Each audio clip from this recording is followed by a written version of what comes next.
Hi everyone, welcome back to Jayashree mom's YouTube channel. ಎಲ್ಲ ಹೇಗಿದ್ದೀರಾ? ಇವತ್ತು ಬೆಳಗಿನ ಮಾರ್ನಿಂಗ್ ರೋಟೀನನ್ನು ನಿಮ್ಮ ಜೊತೆ ಶೇರ್ ಮಾಡಬೇಕು ಅಂತ ಅಂದ್ಕೊಂಡಿದ್ದೀನಿ. ತುಂಬಾ ಇಂಟ್ರೆಸ್ಟಿಂಗ್ ಆಗಿರುತ್ತೆ. ಹಾಗೆ ಬ್ಯುಸಿ ರೋಟೀನ್ ಹೇಗಿರುತ್ತೆ, ಮಾಮ್ಸ್ ಆದವರು ಏನೆಲ್ಲ ಕಷ್ಟಪಡಬೇಕು ಬೆಳಗ್ಗೆ ಎದ್ದ ತಕ್ಷಣ ಅಂತ ಹೇಳಿ ಈ ಒಂದು ವಿಡಿಯೋದಲ್ಲಿ ಹೇಳ್ತೀನಿ. ಹಾಗೆಯೇ ಯಾರೇನ ಚಾನಲ್ ಸಬ್ಸ್ಕ್ರೈಬ್ ಮಾಡ್ಕೊಂಡಿಲ್ಲ, ದಯವಿಟ್ಟು ಚಾನಲನ್ನು ಸಬ್ಸ್ಕ್ರೈಬ್ ಮಾಡಿಕೊಂಡು ಹೀಗೆ ನನ್ನ ಸಪೋರ್ಟ್ ಮಾಡಿ. ಬೆಳಗ್ಗೆ ಎದ್ದ ತಕ್ಷಣ ನನಗಂತೂ 5ರಿಂದ 10 ನಿಮಿಷ ರೆಸ್ಟ್ ಬೇಕು. ಸುಮ್ಮನೆ ಹಾಗೆ ಗಿಡಗಳು ನೋಡ್ತಾ, ಹೂಗಳನ್ನು ನೋಡ್ತಾ ಕಾಲ ಕಳಿತೀನಿ 5ರಿಂದ 10 ನಿಮಿಷ. ಅದಾದಮೇಲೆ ಫ್ರೆಶ್ ಅಪ್ ಆಗಿ ಮುಖ ಎಲ್ಲ ತೊಳ್ಕೊಂಡು ಅದಾದಮೇಲೆ ನನ್ನ ದಿನಚರಿ ಶುರುವಾಗುತ್ತೆ. ಬೆಳಗ್ಗೆ ಎದ್ದು ಹೂಗಳು, ಎಲೆಗಳು, ಗಿಡಗಳು ನೋಡೋದ್ರಿಂದ ಸ್ವಲ್ಪ ನನಗೆ ಫ್ರೆಶ್ನೆಸ್ ಫೀಲ್ ಬರುತ್ತೆ. ಹಾಗಾಗಿ ಫಸ್ಟ್ ಎದ್ದ ತಕ್ಷಣ ನಾನು ಹೋಗೋದೆ ಗಿಡದ ಹತ್ರ. ಅಲ್ಲಿ ಹೂಗಳು ನೋಡಿ ಎಲ್ಲ ನೋಡಿ ಆನಂತರ ಮುಂದಿನ ಕೆಲಸ ಶುರು ಮಾಡ್ತೀನಿ. ಅದಾದಮೇಲೆ ಫ್ರೆಶ್ ಅಪ್ ಆಗೋಣ ಅನ್ನೋಷ್ಟರಲ್ಲಿ ನನ್ನ ಮಕ್ಕಳಿಬ್ಬರು ಬೆಳಗ್ಗೆನೇ ಎದ್ದು ಬ್ಯಾಟು ಬಾಲ್ಗೆ ಇಬ್ಬರು ಕಿತ್ಲಾಡ್ತಾಯಿದ್ರು. ಅವ್ರಿಗೆ ಏನಾಯಿತು ಅಂತ ಕೇಳ್ತಾಯಿದ್ದೆ. ನನ್ನ ದೊಡ್ಡ ಮಗ ಹಠಮಾರಿ ಅಂದರೆ ಹಠಮಾರಿ, ಅವನು ಹೇಳಿದ್ದೇ ಆಗಬೇಕು. ಚಿಕ್ಕ ಮಗ ಅದನ್ನು ಸಹಿಸ್ಕೊತಾನೆ, ಕೊಟ್ಬಿಡ್ತಾನೆ. ಅವ್ನು ಕೇಳಿದ ತಕ್ಷಣ ಇವನೇನು ಮಾತಾಡೋಕ್ಕೆ ಹೋಗಲ್ಲ, ಕೊಟ್ಬಿಡ್ತಾನೆ. ಅದಕ್ಕೆ ಅವ್ನು ಸುಮ್ಮನೆ ಬಂದು ಕೂತ್ಕೊಂಡ. ಏನಾಯಿತು ಅಂತ ಕೇಳ್ತಾಯಿದ್ದೆ. ಏನಿಲ್ಲ ಮಮ್ಮಿ ಕೊಡಲಿಲ್ಲ, ಅದಕ್ಕೆ ಅವನು ಕೋಪ ಮಾಡ್ಕೊಂಡ ಅಂತ. ಎಲ್ಲೇ ಹೋಗಲಿ, ಯಾರೇ ಆಗಲಿ, ಬೆಳೆದು ಬಂದ ಆದಿ ಅಂತಲೇ ಹೇಳ್ಬೋದು. ಏನಪ್ಪ ಅಂತಂದರೆ ಚಿಕ್ಕ ಮಕ್ಕಳೇ ಸಹಿಸ್ಕೋಬೇಕು ಅಂತ ಹೇಳಿ ಯಾವಾಗಿಂದ ಅದು ರೂಢಿ ಬಂದುಬಿಟ್ಟಿದೆ. ನಮ್ಮನೇಲೂ ಕೂಡ ಹಾಗೆ. ನನ್ನ ದೊಡ್ಡ ಮಗ ಫುಲ್ ಹಠಮಾರಿ, ಅವನೇನು ಬಿಟ್ಕೊಡಲ್ಲ. ನನ್ನ ಚಿಕ್ಕ ಮಗ ಮಾತ್ರ ಬಿಟ್ಕೊಡೋದು. ನಿಮ್ಮ ಮನೇಲಿ ಯಾವ ಥರ ಮಕ್ಕಳು ಅಂತ ಹೇಳಿ ಕಮೆಂಟ್ ಮಾಡಿ. ಹಾಗೆ ಇವರಿಬ್ಬರು ತರಲೆ ತಮಾಷೆ ನೋಡಿಕೊಂಡು ಹಾಗೆ ಅವ್ರಿಗೂ ಕೂಡ ಬ್ರಷ್ ಅಪ್ ಆಗಿ ಬನ್ನಿ ಅಂತ ಹೇಳಿ ಕರಿತಾ ಇದ್ದೆ. ಅಷ್ಟರಲ್ಲಿ ಅವರು ಕೂಡ ಬಂದರು. ಇಬ್ರಿಗೂ ಅಲ್ಲೂ ಜೂಸಿ ಅಲ್ಲಿಂದ ನನ್ನ ರೋಟೀನ್ ಶುರುವಾಗುತ್ತೆ. ಹಾಗೆ ನಮ್ಮ ಗಿಡಗಳಲ್ಲಿ ತುಂಬಾ ಹೂ ಬಿಡ್ತಾಯಿತ್ತು. ದುಂಡು ಮಲ್ಲಿಗೆ ಹೂವು. ತುಂಬ ಸ್ಮೆಲ್ ಇರುತ್ತೆ ಇದು. ಈ ಹೂವು ಕಂಡ್ರೆ ನನಗಂತೂ ಸಿಕ್ಕಾಪಟ್ಟೆ ಇಷ್ಟ. ಅದನ್ನು ನೋಡ್ತಾ ಅವೆಲ್ಲ ಹೂಗಳನ್ನು ಕಿತ್ತಿ ಇಟ್ಟು ಆನಂತರ ಪೂಜೆ ಮಾಡಬೇಕಲ್ವ. ಅದಕ್ಕೆಲ್ಲ ರೆಡಿ ಮಾಡಿ ಇಟ್ಟು ಬಂದೆ. ಅದಾದಮೇಲೆ ನೆನ್ನೆ ಇಡ್ಲಿ ಮಾಡೋಣ ಅಥವಾ ದೋಸೆ ಮಾಡೋಣ ಅಂತ ನೆನೆಸಿಟ್ಟಿದ್ದೆ ಅಕ್ಕಿ. ಬಟ್ ರಾತ್ರಿ ಲೇಟಾಗಿ ಹೋಗಿತ್ತು, ನನಗೆ ನೆನಪೇ ಆಗಿರಲಿಲ್ಲ ರುಬ್ಬಬೇಕು ಅಂತ ಹೇಳಿ. ಹಾಗಾಗಿ ಇವಾಗ ರುಬ್ಬಿಡ್ತಾ ಇದ್ದೀನಿ. ಅದಕ್ಕಿಂತ ಮುಂಚೆ ಫಸ್ಟು ನಾನು ಆಲೂಗೆಡ್ಡೆಗೆ ಇಟ್ಬಿಡೋಣ, ದೋಸೆ ಮಾಡೋಣ ಅಂತ ಅಂದ್ಕೊಂಡೆ.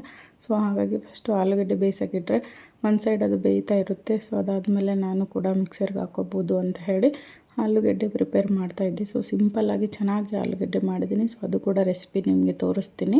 ಮಕ್ಕಳಿಗೆ ಆ ಥರ ಮಾಡಿಕೊಡಿ, ತುಂಬಾ ಚೆನ್ನಾಗಿರುತ್ತೆ, ಇಷ್ಟಪಟ್ಟು ತಿಂತಾರೆ. ಖಾರ ಅನ್ನಲ್ಲ ಮತ್ತು ತುಂಬ ಟೇಸ್ಟಿಯಾಗಿರುತ್ತೆ, ಸಿಂಪಲ್ಲಾಗಿರುತ್ತೆ. ಮೊದಲಿಗೆಲ್ಲ ರುಬ್ಕೊಳ್ಳೋಣ ಅಂತ ತಯಾರು ಮಾಡ್ತಾಯಿದ್ದೆ. ನನ್ನ ಮಗ ಅಷ್ಟರಲ್ಲಿ ಬಂದು ಅವನಿಗೆ ಮುಖ ತೊಳೆದ ತಕ್ಷಣ ಅವನಿಗೆ ಟೀನೋ ಬಿಸ್ಕೆಟು, ಟೀ ಕುಡಿಯಲ್ಲ, ಬಿಸ್ಕೆಟು ಹಾಲು ಏನಾದರೂ ಕೊಡಬೇಕು, ಇಲ್ಲಾಂದರೆ ಬಂದು ತಲೆ ತಿಂತಾನೆ, ಮಮ್ಮಿ ಹೊಟ್ಟೆ ಹಸು ಅಂತ ಹೇಳಿ. ಅವನಿಗೂ ಕೂಡ ಬಿಸ್ಕೆಟೆಲ್ಲ ಕೊಟ್ಟು ಅದಾದಮೇಲೆ ನಾನು ಕೂಡ ಮಾಡ್ತಾಯಿದ್ದೆ ಕೆಲಸನ. ಇವಾಗ ಎಲ್ಲ ಪ್ರಿಪೇರ್ ಮಾಡ್ಕೋತಾ ಇದ್ದೀನಿ. ಒಂದೊಂದಾಗೆ ಪ್ರಿಪೇರ್ ಮಾಡ್ಕೊಳ್ಳೋಷ್ಟರಲ್ಲಿ ಟೈಮ್ ಆಗೋಗುತ್ತೆ. ರಾತ್ರಿ ಮಾಡಿಟ್ಟಿದ್ರೆ ನನಗೆ ತುಂಬಾ ಹೆಲ್ಪ್ ಆಗ್ತಿತ್ತು. ಒಂದು ದಿನ ಮರೆತರೆ ಈ ಗಡಿಬಿಡಿ ಶುರುವಾಗ್ಬಿಡುತ್ತೆ. ಅಷ್ಟರಲ್ಲಿ ಏನೂ ಮಾಡೋಕ್ಕಾಗಲ್ಲ ಅಂತ ಹೇಳಿಬಿಟ್ಟು ಬೇಗ ರುಬ್ಕೊಂಡೆ. ನೋಡಿ ನುಣ್ಣಗೆ ರುಬ್ಬಬೇಕು, ಆವಾಗ ಚೆನ್ನಾಗಿ ಬರುತ್ತೆ ದೋಸೆ. ಅಷ್ಟೇ. ಅದಾದಮೇಲೆ ಟೀಗೆ ಇಡೋಣ ಅಂತ ಟೀ ಕೂಡ ಇಟ್ಟೆ. ಹಾಲು ಕಾಸೋಣ ಮಕ್ಕಳಿಗೆ ಅಂತ ಹಾಲು ಕೂಡ ಕಾಸ್ತಾಯಿದ್ದೆ. ನನಗಂತೂ ಟೀ ಕುಡಿದ್ರೇ ನನ್ನ ತಲೆ ಮೈಂಡು ಓಡೋದು, ಏನು ಮಾಡಬೇಕು ಅಂತ ಹೇಳಿ. ನಾನು ಒಂದೊಂದು ದಿನ ಹಿಂದಿನ ದಿನವೇ ಪ್ರಿಪೇರ್ ಮಾಡ್ಕೋತೀನಿ, ನಾಳೆ ನಾಷ್ಟಕ್ಕೆ ಏನು ಮಾಡಬೇಕು ಅಂತ ಹೇಳಿ. ರಾತ್ರಿ ಮಲ್ಕೊಂಡಲ್ಲೇ ಯೋಚನೆ ಮಾಡ್ತಾ ಇರ್ತೀನಿ, ಬೆಳಗ್ಗೆ ಏನು, ರಾತ್ರಿ ಏನು, ಮತ್ತು ಮಧ್ಯಾಹ್ನ ಏನು ಮಾಡಬೇಕು ಅಂತ. ಒಂದೊಂದು ದಿನ ಏನಾಗುತ್ತೆ ಅಂದರೆ ಕ್ವಿಕ್ಕಾಗಿ ಮಾಡಿಬಿಡೋಣ ಅಂತ ಹೇಳಿಬಿಟ್ಟು ಅವಾಗಿಂದವಾಗೆ ದಿಢೀರಂತ ಡಿಸೈಡ್ ಮಾಡ್ತೀನಿ. ಅದ್ರ ಜೊತೆಗೇ ಫಸ್ಟ್ ನಾನು ಟೀ ಕುಡಿದ್ರೇ ನನ್ನ ಮೈಂಡು ರಿಲ್ಯಾಕ್ಸ್ ಆಗೋದು. ಟೀ ಕುಡಿತಾ ನಮ್ಮ ಮನೇಲಿ ಒಂದು ಹ್ಯಾಬಿಟ್ ಇದೆ. ಏನಪ್ಪ ಅಂತ ಹೇಳಿದ್ರೆ ಎಲ್ಲರೂ ಟೀ ಕುಡ್ಕೊತ ನಾವು ಡೈಲಿ ಮಾರ್ನಿಂಗು ಆಸೆ ಸೀರಿಯಲ್ ನೋಡ್ತೀವಿ. ನೀವು ಕೂಡ ಯಾರೆಲ್ಲ ಆಸೆ ಪ್ರಿಯರಿದ್ದೀರಾ, ಆಸೆ ಸೀರಿಯಲ್ ನೋಡ್ತೀರಾ ತಪ್ಪದೆ ಅಂತ ಹೇಳಿ ಕಮೆಂಟ್ ಮಾಡಿ. ನಮ್ಮ ಮನೇಲಂತರೂ ಯಾವ ಥರ ಆಸೆ ಫ್ಯಾನ್ಸ್ ಇದ್ದಾರೆ ಅಂತ ಹೇಳಿದ್ರೆ ಫಸ್ಟ್ ಎದ್ದ ತಕ್ಷಣ ನಮ್ಮ ಮನೆಯವ್ರು ನೋಡ್ತಾರೆ, ಅವ್ರು ಹಾಕ್ತಾರೆ. ಅದಾದಮೇಲೆ ನನ್ನ ತಮ್ಮ ಬರ್ತಾನೆ, ಅವ್ನು ನೋಡ್ತಾನೆ. ಅದಾದಮೇಲೆ ನಾನು ಒಂದು ಸರಿ ನೋಡ್ತೀನಿ. ಅದಾದಮೇಲೆ ಇನ್ನೊಬ್ಬ ತಮ್ಮ ಬರ್ತಾನೆ, ಅವ್ನು ಹಾಕ್ತಾನೆ. ಟೋಟಲ್ 4 ಸರಿ ನಮ್ಮ ಮನೇಲಿ ಸೀರಿಯಲ್ ನೋಡ್ತೀವಿ. ಆ ಸೀರಿಯಲ್ ನನಗೇನಾಗ್ಬಿಟ್ಟಿದೆ ಅಂತ ಹೇಳಿದ್ರೆ ಒಂದೊಂದು ಡೈಲಾಗು ಒಂದೊಂದು ಇದು ಪಾತ್ರನೂ ನನಗೆ ಅದು ಒಂಥರ ನಾವೇ ನಮ್ಮ ಮನೆಯಲ್ಲೇ ಇದ್ದಾರೇನೋ ಅನ್ನಂಗೆ ಅನಿಸ್ಬಿಟ್ಟಿದೆ. ಸೊ ಅಷ್ಟೊಂದು ನಮ್ಮ ಮನೇಲಿ ನೋಡ್ತಾರೆ, ಅಷ್ಟು ಹುಚ್ಚು ಆ ಸೀರಿಯಲ್ ಅಂದರೆ. ಸೊ ನಮಗೂ ಕೂಡ ಪರ್ಸ್ನಲಿ ತುಂಬ ಚೆನ್ನಾಗಿದೆ ಸೀರಿಯಲ್ಲು. ಸೊ ನಿಮ್ಗೆ ಹೇಗಿದೆ ಅಂತ ಹೇಳಿ ಕಮೆಂಟ್ ಮಾಡಿ. ನಿಮಗೂ ಕೂಡ ಆಸೆ ಧಾರಾವಾಹಿ ಇಷ್ಟನಾ ಅಂತ ಹೇಳಿ. ಸೊ ಹಾಗೆ ಅದೆಲ್ಲ ಮುಗಿಸ್ಕೊಂಡು ಟೀ ಎಲ್ಲ ಕುಡಿದು ಫ್ರೆಶ್ ಅಪ್ ಆಗಿ ಹೊರಗಡೆ ಎಲ್ಲ ನೀಟಾಗಿ ತೊಳೆಯೋಣ ಅಂತ ಹೇಳಿ ಎಲ್ಲ ಕ್ಲೀನ್ ಮಾಡ್ಕೊತಾ ಇದ್ದೆ.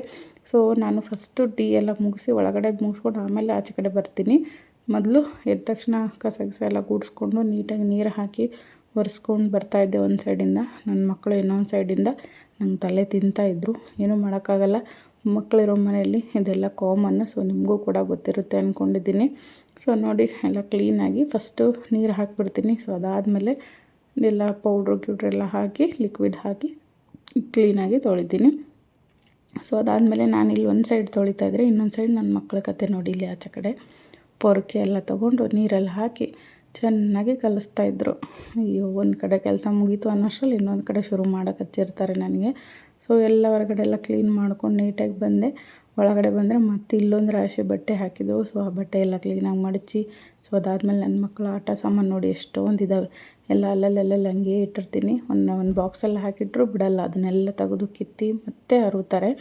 ಸೊ ಹಾಗೆ ಅಲ್ಲೂ ಕೂಡ ಮನೆಯಲ್ಲೆಲ್ಲ ಕ್ಲೀನ್ ಮಾಡಿ ನೀಟಾಗಿ ಮನೆ ಒರೆಸ್ಕೊಂಡೆ. ಸೊ ಅದಾದಮೇಲೆ ನನ್ನ ದೊಡ್ಡ ತಮ್ಮ ಬಂದ, ಬಾ ನಾಷ್ಟ ಮಾಡುವಂದೆ. ಸೊ ಅವ್ನು ಮಾಡಿ ಬಂದೀನಿ ಅಂದ. ಸೊ ಅಷ್ಟರಲ್ಲಿ ನಾನು ಕೂಡ ಆಲೂಗಡ್ಡೆ ಪಲ್ಯ ಮಾಡ್ಕೊಳ್ಳೋಣ ಅಂತ ರೆಡಿ ಮಾಡಿಕೊಂಡೆ. ಸೊ ಇಲ್ಲಿ ಒಂದು ಬಾಣಲಿಗೆ ಎಣ್ಣೆ ಹಾಕಿದ್ದೀನಿ, ಜೀರಿಗೆ ಸಾಸಿವೆ ಹಾಕಿ ಚೆನ್ನಾಗಿ ಕೆಂಪಗೆ ಹುರ್ಕೋಬೇಕು. ಸೊ ಅದಾದಮೇಲೆ ಕರಿಬೇವು ಹಾಕಿ ಚೆನ್ನಾಗಿ ಫ್ರೈ ಆಗಬೇಕು. ಸೊ ಅದಾದಮೇಲೆ ನಾನು ಹಸಿರು ಮೆಣಸಿಕಾಯನ್ನು ಹಾಕ್ಕೊಂಡಿದ್ದೀನಿ. ಸೊ ಹಸಿರು ಮೆಣಸಿಕಾಯಿನೂ ಅಷ್ಟೇ ಕೆಂಪಗೆ ಆಗಬೇಕು, ಚೆನ್ನಾಗಿ ಅದು ಹಸಿ ಸ್ಮೆಲ್ಲೆಲ್ಲ ಹೋಗಬೇಕು, ಅಲ್ಲಿವರೆಗೂ ಹುರ್ಕೋಬೇಕು. ಸೊ ಅದಾದಮೇಲೆ ಇಲ್ಲಿ ನಾನು ಈರುಳ್ಳಿ ಹಾಕೋತಾ ಇದ್ದೀನಿ. ಸೊ ಈರುಳ್ಳಿ ಬ್ರೌನ್ ಕಲರ್ ಬರೋವರೆಗೂ ನೀವು ಚೆನ್ನಾಗಿ ಅದನ್ನು ಫ್ರೈ ಮಾಡಬೇಕು. ಸೊ ಅದಾದಮೇಲೆ ಟೊಮೆಟೊ ಹಾಕ್ಕೊಳ್ತಾ ಇದ್ದೀನಿ. ಟೊಮೆಟೊನೂ ಅಷ್ಟೇ ಮೆತ್ತಗೆ ಹಾಕಬೇಕು, ಅಲ್ಲಿವರೆಗೂ ಕೂಡ ನೀವು ಅದನ್ನು ಕಲಿಸ್ಬೇಕು, ಬೇಯಿಸಬೇಕು. ಸೊ ಅದಾದಮೇಲೆ ಉಪ್ಪು ಅರಿಶಿನ ಪುಡಿ ಹಾಕ್ಕೊಂಡು ಚೆನ್ನಾಗಿ ನೀಟಾಗಿ ಮಿಕ್ಸ್ ಮಾಡ್ಕೊಳ್ಳಿ. ಇದನ್ನು 5ರಿಂದ 10 ನಿಮಿಷ ನೀಟಾಗಿ ಮೆತ್ತಗೆ ಆಗಬೇಕು, ಎಲ್ಲ ಮಸಾಲೆ ಎಲ್ಲ ಹೀರ್ಕೋಬೇಕು. ಅದಾದಮೇಲೆ ಬೇಯಿಸಿಟ್ಕೊಂಡಿರುವಂಥ ಆಲೂಗಡ್ಡೆ ಹಾಕಿ ಚೆನ್ನಾಗಿ ಮಿಕ್ಸ್ ಮಾಡಿದ್ರೆ ಸಾಕು, ತುಂಬ ಚೆನ್ನಾಗಿರುವಂಥ ಒಂದೊಳ್ಳೆ ರೆಸಿಪಿ ರೆಡಿ ಆಗುತ್ತೆ. ಅದೇ ಆಲೂಗಡ್ಡೆ ಪಲ್ಯ. ಸೊ ಇದಂತೂ ಮಕ್ಕಳಿಗೆ ಸುಮ್ಮನೆ ಹಾಗೇನೂ ತಿಂತಾರೆ. ಏನು ಚಪಾತಿ ಬೇಡ, ದೋಸೆ ಬೇಡ, ಹಾಗೆ ತಿನ್ನು ಅಂದರೂ ಹಾಗೆ ತಿನ್ಬೋದು, ಅಷ್ಟು ಚೆನ್ನಾಗಿ ಟೇಸ್ಟಿಯಾಗಿರುತ್ತೆ. ಸೊ ಇದನ್ನು ನೀವು ಚಪಾತಿಗೂ ದೋಸೆಗೆ ಎರಡಕ್ಕೂ ಕೂಡ ಯೂಸ್ ಮಾಡ್ಕೋಬೋದು. ತುಂಬ ಚೆನ್ನಾಗಿ ಬಂದಿತ್ತು ನಮ್ಮದಂತೂ ಆಲೂಗಡ್ಡೆ ಪಲ್ಯ, ನೀವು ನೋಡಬಹುದು ಇಲ್ಲಿ. ಸೊ ದೋಸೆ ಜೊತೆ ನಾನು ಆಲೂಗಡ್ಡೆ ಪಲ್ಯ ಮತ್ತು ಚಟ್ನಿ ಕೂಡ ಮಾಡಿದ್ದೆ. ಸೊ ನೋಡಿ ಎಷ್ಟು ಚೆನ್ನಾಗಿ ಬಂದಿದೆ ಅಂತ ಹೇಳಿ. ನನ್ನ ಮಕ್ಕಳಿಗಂತೂ ಆಲೂಗಡ್ಡೆ ದೋಸೆ 3 ಟೈಮ್ ಕೊಟ್ಟರು ಕೂಡ ತಿಂತಾರೆ. ಯಾವುದಕ್ಕೂ ಬೇಸರ ಮಾಡ್ಕೊಳ್ಳಲ್ಲ. ಅವರಿಗೆ ಆಲೂಗಡ್ಡೆ ಅಂದರೆ ಅಷ್ಟು ಇಷ್ಟ ಆಗುತ್ತೆ ನಾವು ಮಾಡೋದು. ಸೊ ಅದಾದಮೇಲೆ ದೋಸೆ ಕೂಡ ಹಾಕ್ಕೊಡ್ತಾಯಿದ್ದೆ. ನನಗೇನು ಪ್ರಾಬ್ಲಮ್ ಅಂದರೆ ದೋಸೆ ಪಟ್ಟಂತ ಹಾಕ್ಬಿಡ್ಬೋದು, ಹಾಕಿಟ್ಟು ಬಿಡ್ಬೋದು ಒಂದೇ ಸಾರಿ ಎಲ್ಲನೂ. ಆದರೆ ನಮ್ಮ ಮನೆಯಲ್ಲೇ ದೋಸೆ ಆರಿದೊಬ್ಬರು ಮುಟ್ಟಲ್ಲ, ಅವಾಗಿಂದವಾಗೆ ಹಾಕ್ಕೊಡ್ಬೇಕು ದೋಸೆ. ಸೊ ಇದು ಎಲ್ಲರ ಮನೆಯಲ್ಲೂ ಹೀಗೆ ಅಂತ ಅಂದ್ಕೊಂಡಿದ್ದೀನಿ. ಬಿಸಿ ದೋಸೆನೇ ಕೇಳ್ತಾರೆ. ಸೊ ನಮ್ಮ ಮನೆಯಲ್ಲೂ ಹಾಗೆ ಬಿಸಿ ದೋಸೆನೇ ಕೇಳ್ತಾರೆ. ಸೊ ದೋಸೆ ಹಾಕೋಕ್ಕಿಂತ ಮುಂಚೆ ನೀವು ಚೆನ್ನಾಗಿ ನೀರು ಉಣಿಸ್ಬೇಕು ಹಂಚಿಗೆ, ಆವಾಗ ನೋಡಿ ಚೆನ್ನಾಗಿ ಬರುತ್ತೆ ದೋಸೆ. ಸೊ ಅದ್ರ ಮೇಲೆ ಸ್ವಲ್ಪ ಎಣ್ಣೆನೋ ತುಪ್ಪನೇ ಹಾಕಿದ್ರೆ ರೆಡಿ ಆಯಿತು ನೋಡಿ. ಇವಾಗಿನ ನಾಷ್ಟಕ್ಕೆ ದೋಸೆ ಮತ್ತು ಆಲೂಗಡ್ಡೆ ಪಲ್ಯ ಮತ್ತು ಚಟ್ನಿ ಮಾಡಿದ್ದೆ. ಸೊ ನನ್ನ ತಮ್ಮನಿಗೆ ಬಾಕ್ಸ್ ಕಟ್ಟಿ ಅವನಿಗೂ ಕೂಡ ಕೊಟ್ಟೆ. ಸೊ ಅದಾದಮೇಲೆ ಅವನು ಕೂಡ ಹೊರಟ. ಸೊ ನೋಡ್ಬೋದು ಬಾಕ್ಸ್ ಕಟ್ಟಿ ಲಂಚ್ ಬಾಕ್ಸ್ ರೆಡಿ ಆಯಿತು. ಇವಾಗ ಅವನು ಹೊರಟ. ಒಬ್ಬ ನಿಧಾನಕ್ಕೆ ಹೋಗಿ ಹುಷಾರಾಗಿ ಬಲ್ ಮತ್ತೆ ತಿನ್ರಿ ಬಂಗ, ಸುಮ್ಮನೆ ತಿನ್ರಿ ಬಂಗಾರಿ. ಎಲ್ಲರೂ ಹೊರಟರು. ಸೊ ಎಲ್ಲ ಹೋದ್ಮೇಲೆ ಸೊ ನಾನು ಕೂಡ ಸ್ನಾನ ಮಾಡಿಕೊಂಡು ಫ್ರೆಶ್ ಅಪ್ ಆಗಿ ಬಂದೆ. ಸೊ ನಾನಿಲ್ಲಿ ಹೇರ್ ಡ್ರೈ ಮಾಡ್ಕೋತಾ ಇದ್ದೀನಿ. ಸೊ ನನಗಂತೂ ಹೇರ್ ಡ್ರೈ ಮಾಡ್ಕೊಳ್ಳೇಬೇಕು. ಬಿಸಿಲಿದ್ರೂ ಕೂಡ ಮಾಡ್ಕೋತೀನಿ, ಚಳಿದ್ರೂ ಕೂಡ ಮಾಡ್ಕೋತೀನಿ. ಯಾಕಂತ ಹೇಳಿದ್ರೆ ನನಗೆ ತಲೆ ಒಣಗಿಲ್ಲ ನೀಟಾಗಿ ಅಂತಂದರೆ ತಲೆನೋವು ಬಂದುಬಿಡುತ್ತೆ. ಸೊ ಹಾಗಾಗಿ ನೀಟಾಗಿ ಡ್ರೈ ಆಗಲೇಬೇಕು. ಸೊ ಅದಾದಮೇಲೆ ಸ್ವಲ್ಪ ಹೇರ್ ಕೇರು ಸ್ಕಿನ್ ಕೇರ್ ಎಲ್ಲ ಮಾಡಿಕೊಂಡು ಆನಂತರ ನನ್ನ ರೂಟೀನ್ ಮತ್ತೆ ಶುರುವಾಗುತ್ತೆ. ಸೊ ಎಷ್ಟೋ ಜನ ನನಗೆ ಇನ್ಸ್ಟಾಗ್ರಾಮಲ್ಲಿ ಕಮೆಂಟ್ ಮಾಡ್ತಾಯಿದ್ದೀರಾ, ಮೇಡಮ್ ನಿಮ್ಮ ಕೂದಲಕ್ಕೆ ಸೀಕ್ರೆಟ್ ಹೇಳಿ, ಚೆನ್ನಾಗಿದೆ ನಿಮ್ಮ ಕೂದಲು ಅಂತ ಹೇಳಿ. ಸೊ ನಾನು ಮುಂದಿನ ವಿಡಿಯೋಗಳಲ್ಲಿ ನನ್ನ ಕೂದಲಿಗೆ ಯಾವ ಏರ್ ಆಯಿಲ್ ಅಪ್ಲೈ ಮಾಡ್ತೀನಿ, ಯಾವ ಶಾಂಪು ಅಪ್ಲೈ ಮಾಡ್ತೀನಿ, ಮತ್ತು ಏರ್ ಕೇರ್ ಹೇಗೆ ಮಾಡಬೇಕು, ಚೆನ್ನಾಗಿ ಉದ್ದ ಬೆಳಿಬೇಕಂದ್ರೆ ಏನು ಮಾಡಬೇಕು, ಸೊ ಅದರ ಟಿಪ್ಸ್ಗಳೆಲ್ಲ ನಿಮಗೆ ಒಂದೊಂದಾಗಿ ನಾನು ಶೇರ್ ಮಾಡ್ತಾ ಬರ್ತೀನಿ ಮುಂದಿನ ವಿಡಿಯೋಗಳಲ್ಲಿ. ಸೊ ಹಾಗಾಗಿ ನೆಕ್ಸ್ಟ್ ಬರೋ ವಿಡಿಯೋಗಳೆಲ್ಲ ಇಂಟ್ರೆಸ್ಟಿಂಗ್ ಆಗಿರುತ್ತೆ. ಹಾಗಾಗಿ ನನ್ನ ಚಾನಲನ್ನು ಸಬ್ಸ್ಕ್ರೈಬ್ ಮಾಡ್ಕೊಂಡು ನನಗೆ ಸಪೋರ್ಟ್ ಮಾಡಿ, ಹಾಗೆ ಎಲ್ರಿಗೂ ಕೂಡ ಶೇರ್ ಮಾಡಿ, ಓಕೆನಾ. ಸೊ ಅದಾದಮೇಲೆ ರೆಡಿಯಾಗಿ ಬಂದು ಇವಾಗ ಹಾಗೆ ಕೂದಲಿನ ತಲೆ ಬಾಚ್ಕೊಡಿಲ್ಲ, ಸುಮ್ಮನೆ ಕ್ಲಿಪ್ ಇಟ್ಕೊಂಡು ಬಂದೆ. ಸೊ ಅದಾದಮೇಲೆ ಪೂಜೆ ಸಾಮಾನೆಲ್ಲ ತೊಳಿಬೇಕಾಗಿತ್ತು. ನಾನು ಆಲ್ಮೋಸ್ಟ್ ಸ್ನಾನ ಆದಮೇಲೆ ಪೂಜೆ ಸಾಮಾನೆಲ್ಲ ತೊಳೆಯೋದು, ಅದೊಂದು ನನಗೆ ಹ್ಯಾಬಿಟ್ ಆಗಿಬಿಟ್ಟಿದೆ. ಸೊ ಹಾಗಾಗಿ ಪೂಜೆ ಸಾಮಾನೆಲ್ಲ ಕ್ಲೀನಾಗಿ ತೊಳ್ಕೊತಾ ಇದ್ದೀನಿ. ನಾನು ಒಬ್ಬೊಬ್ಬರು ಒಂದೊಂದು ಥರ ಪೂಜೆ ಸಾಮಾನನ್ನು ತೊಳಿತಾರೆ. ಹುಣಸೆ ಹಣ್ಣಲ್ಲಿ ತೊಳಿತಾರೆ, ಇಲ್ಲಾಂದರೆ ಲಿಂಬೆಹಣ್ಣು ಹಾಕಿ ಅಂದರೆ ಲೆಮನ್ ಹಾಕಿ ಎಲ್ಲ ತೊಳಿತಾರೆ. ಸೊ ನಾನೇನೂ ಇಲ್ಲ, ಪೀತಾಂಬರ ಪೌಡ್ರ್ ಸಿಗುತ್ತಲ್ವ, ಸೊ ಅದನ್ನು ತಗೊಂಡು ಕ್ಲೀನಾಗಿ ತೊಳಿತೀನಿ. ಸೊ ಅದರಿಂದ ಕೂಡ ಕ್ಲೀನಾಗಿ ನೀಟಾಗಿ ಕ್ಲೀನ್ ಆಗುತ್ತೆ. ಸೊ ಇವಾಗ ಅದಾದಮೇಲೆ ತೊಳ್ಕೊಂಡು ಬಂದು ಪೂಜೆಗೆ ರೆಡಿ ಮಾಡ್ತಾಯಿದ್ದೀನಿ. ಸೊ ಪೂಜೆ ಕೂಡ ಮಾಡ್ತಾಯಿದ್ದೀನಿ. ಸೊ ನನಗೆ ಪೂಜೆ ಮಾಡಬೇಕು ಅಂದರೆ ಪೀಸ್ಫುಲ್ ಆಗಿರಬೇಕು, ಯಾವುದೇ ರೀತಿಯಾಗಿ ಡಿಸ್ಟರ್ಬೆನ್ಸ್ ಇರಬಾರ್ದು. ಅಷ್ಟು ಚೆನ್ನಾಗಿ ನನಗೆ ನೀಟಾಗಿ 1 ಅವರಿಂದ 2 ಅವರ್ ನನಗೆ ಪೂಜೆ ಬೇಕೇ ಬೇಕು. ಸೊ ಹಾಗಾಗಿ ನಾನು ನೀಟಾಗಿ ಮಾಡಬೇಕು ಅಂತ ಹೇಳೇ ಪ್ರಿಪೇರ್ ಮಾಡ್ಕೊತೀನಿ. ಆರಾಮಾಗಾದರೂ ಚಿಂತೆ ಇಲ್ಲ, ನನಗೆ ಲೇಟಾದರೂ ಚಿಂತೆ ಇಲ್ಲ, ಆರಾಮಾಗಿ ಮಾಡಬೇಕು ನಾನು. ಅಷ್ಟು ನನಗೆ ಪೂಜೆ ಅಂದರೆ ಇಷ್ಟ. ಸೊ ಹಾಗಾಗಿ ನಾನು ಆರಾಮಾಗಿ ನಿಧಾನಕ್ಕೆ ಪೂಜೆ ಮಾಡ್ತೀನಿ. ಯಾರೇ ಬಂದರೂ ಎಷ್ಟೊತ್ತು ಪೂಜೆ ಮಾಡ್ತೀಯಲ್ಲ ಅಂತಾರೆ ನಮ್ಮ ಮನೆಯವರು, ಆದರೂ ಪರವಾಗಿಲ್ಲ, ನಾನು ನಿಧಾನಕ್ಕೆ ಮಾಡೋದು. ಸೊ ಎಲ್ಲವನ್ನು ಕೂಡ ನೀಟಾಗಿ ಕ್ಲೀನ್ ಮಾಡಿಕೊಂಡು ಅದಾದಮೇಲೆ ಎಲ್ಲ ಬೊಟ್ಟೆಲ್ಲ ಇಟ್ಬಿಟ್ಟು, ಸೊ ಇವಾಗ ಹೊಸ್ಲೆಲ್ಲ ತೊಳ್ಕೊಂಡು ನೀಟಾಗಿ ಪೂಜೆ ಮಾಡ್ತಾಯಿದ್ದೀನಿ. ಸೊ ಪೂಜೆ ಮಾಡಬೇಕು ಅಂದರೆ ನನಗೆ ಸ್ವಲ್ಪ ನೆಮ್ಮದಿ ಅನ್ನೋದು ಬೇಕಾಗುತ್ತೆ. ಯಾಕಂದರೆ ಬೇರೆ ಬೇರೆ ಕೆಲಸ ಎಲ್ಲ ಗಡಿಬಿಡಿಯಿಂದ ಮಾಡ್ತಾ ಇರ್ತೀವಿ, ಆದರೆ ಪೂಜೆ ವಿಷಯದಲ್ಲಿ ಗಡಿಬಿಡಿ ಮಾಡಬಾರ್ದು ಅನ್ನೋದು ನನ್ನ ಒಂದು ಥಾಟು.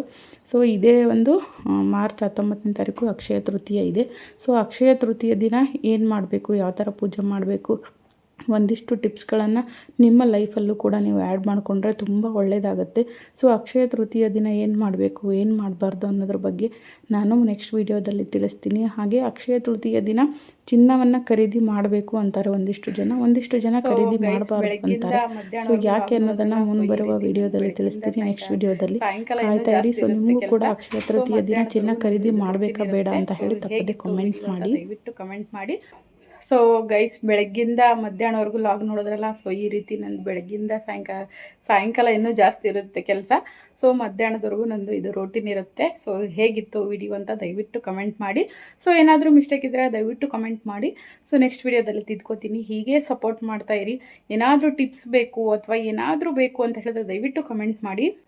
ಆದಷ್ಟು ನಿಮ್ಮ ಫ್ರೆಂಡ್ಸ್, ಫ್ಯಾಮಿಲಿ ಎಲ್ಲರಿಗೂ ಕೂಡ ಈ ಶೇರ್ ಮಾಡಿ. ಹಾಗೆ ಸಬ್ಸ್ಕ್ರೈಬ್ ಮಾಡ್ಕೊಳ್ಳದೆ ಹಾಗೆ ಹೋಗಬೇಡಿ. ಇನ್ನೂ ಹೆಚ್ಚಿನ ವಿಡಿಯೋಗಳು, ಚೆನ್ನಾಗಿರೋ ವಿಡಿಯೋಗಳು ಬರ್ತಾ ಇರುತ್ತೆ. ಹಾಗಾಗಿ ಯಾರು ಕೂಡ ವರಿ ಮಾಡ್ಕೋಬೇಡಿ, ಸಬ್ಸ್ಕ್ರೈಬ್ ಮಾಡ್ಕೊಳ್ಳಿ. ನಿಮಗೆ ಯೂಸ್ಫುಲ್ ಆಗುವಂಥ ವೀಡಿಯೋಗಳನ್ನು ನಾನು ಮಾಡ್ತೀನಿ, ಓಕೆನಾ.